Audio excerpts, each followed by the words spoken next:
안녕하세요, 베리드림입니다.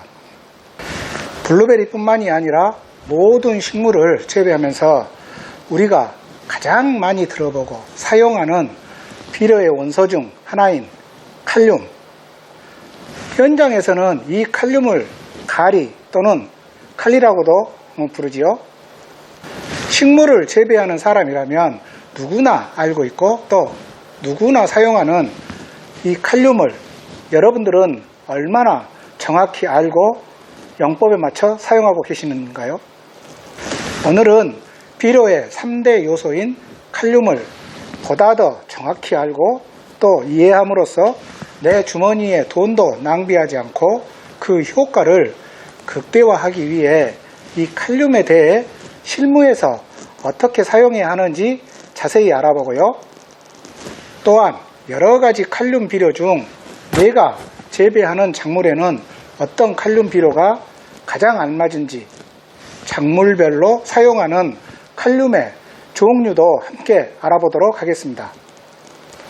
모든 비료는 많이 사용한다고 좋은 것이 아니고 정확한 특성을 이해해서 꼭 필요한 양만 사용하는 것이 정말 너무너무 중요합니다. 왜냐하면 블루베리뿐만 아니라 모든 식물은 우리가 알고 있는 것처럼 많은 양의 비료를 요하지 않기 때문입니다. 구독과 좋아요 그리고 영상 공유까지 주변에 많은 분들과 좋은 정보 함께 해주시길 바랍니다. 자, 그럼 효과적인 칼륨 사용 방법을 시작해 봅니다. 먼저 칼륨은 질소 인산과 더불어 비료의 3요소라 하는데 그 중에서도 작물에 의한 흡수율이 50% 이상으로 가장 많은 비료라고 생각을 하시면 됩니다. 이 원리를 뒤집어 보면 칼륨은 위와 같은 흡수율이 가장 높으므로 작물이나 토양 상태에 따라서 어떤 칼륨을 사용하느냐에 따라 작물의 수확량이나 특히 품질에 큰 영향을 끼칠 수가 있습니다. 첫 번째로 칼륨의 역할부터 알아볼까요? 먼저 식물체 내의 효소나 생체 부산 물질이 되는 단백질을 합성하기 위해 중요한 역할을 하고요. 두 번째로는 기공 개폐에 관여를 해서 체내의 수분을 조절해 냉해나 또 가뭄의 저항성을 크게 증대시키는 역할을 하고, 세 번째로는 식물에게 병해충의 저항성을 높게 해주기도 하고요. 마지막으로 개와 결실 그리고 비대까지 수확물의 결과에 크게 관여를 하는 역할을 한다고 볼 수가 있습니다. 두 번째로는 염화칼슘과 황산칼륨에 대해 알아볼까요? 칼륨의 여러가지 종류 중 현장에서 가장 많이 사용하는 칼륨의 종류이기 때문인데요. 먼저 첫 번째로 염화칼륨은 염화칼륨 자연 그대로에서 채취를 해서 염화나트륨을 제거를 하고 정제한 것으로 천연 비료라고 표현을 해도 틀린 말은 아니겠습니다. 그리고 황산칼륨은 이 염화칼륨을 황산과 함께 반응을 시켜서 만든 칼륨이라고 생각하시면 되겠습니다.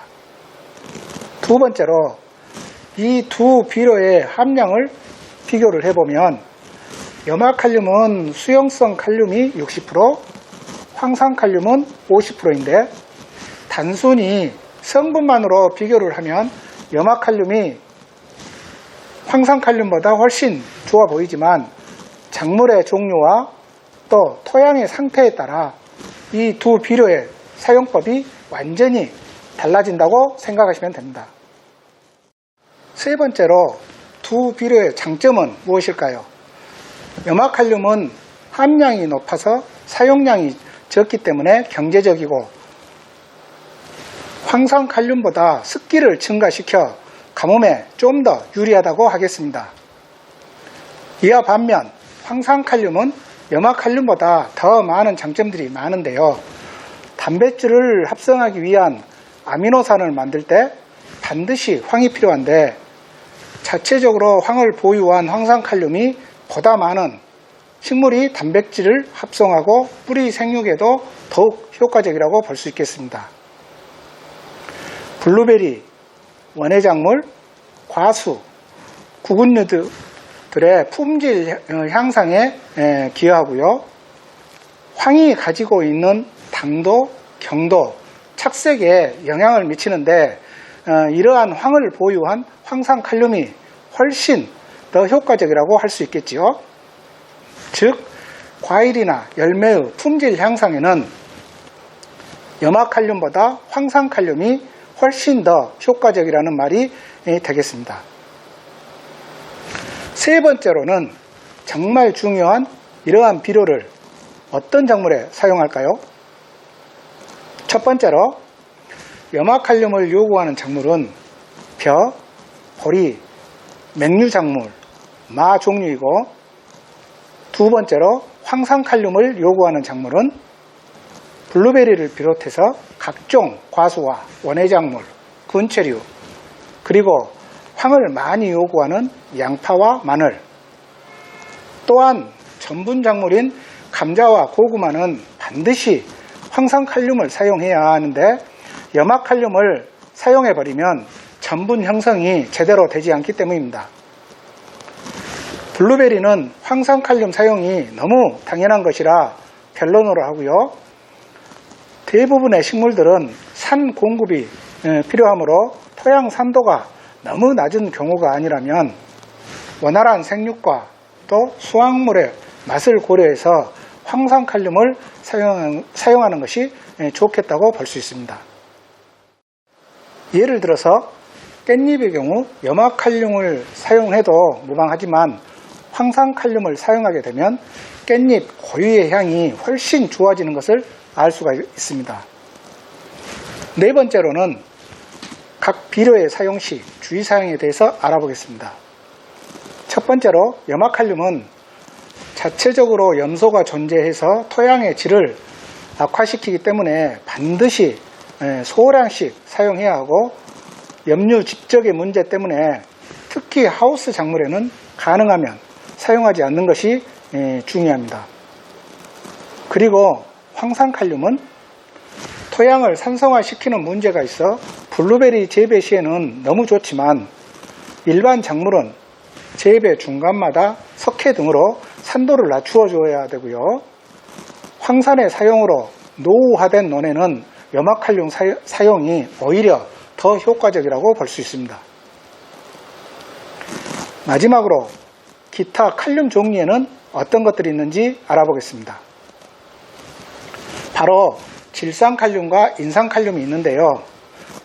질산칼륨은 질산태 질소와 칼륨이 들어있는 비료로서 통상적으로 추비로 사용하는 비료이고, 인산칼륨은 인산과 칼륨이 함유된 비료로 질소 공급으로 웃자라거나 성장이 잘 안 될 때, 또는 열매의 비대나 착색이 원활하지 않을 때 주로 사용하는 비료라고 생각을 하시면 좋겠습니다.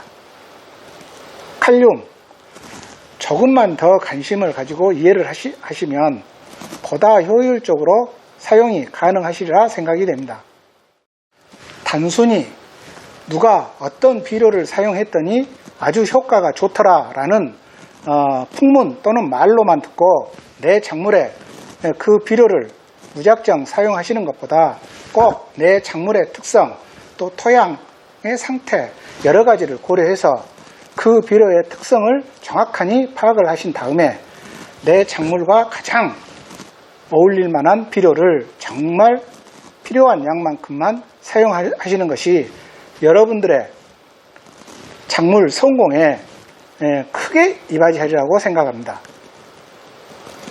정말 이제는 관행농법을 벗어나 항상 연구하는 과학 영농으로 모든 농가들이 수고의 대가를 받으시길 기원합니다. 이상과 같이 오늘은 칼륨에 대해 모든 것을 알아보았습니다. 다음 시간에도 여러분에게 도움이 되는 좋은 비료를 가지고 찾아뵙겠습니다. 구독과 좋아요, 그리고 영상 공유로 좋은 정보를 주변에 많은 분들에게 널리 함께 하시기를 부탁드리겠습니다. 감사합니다.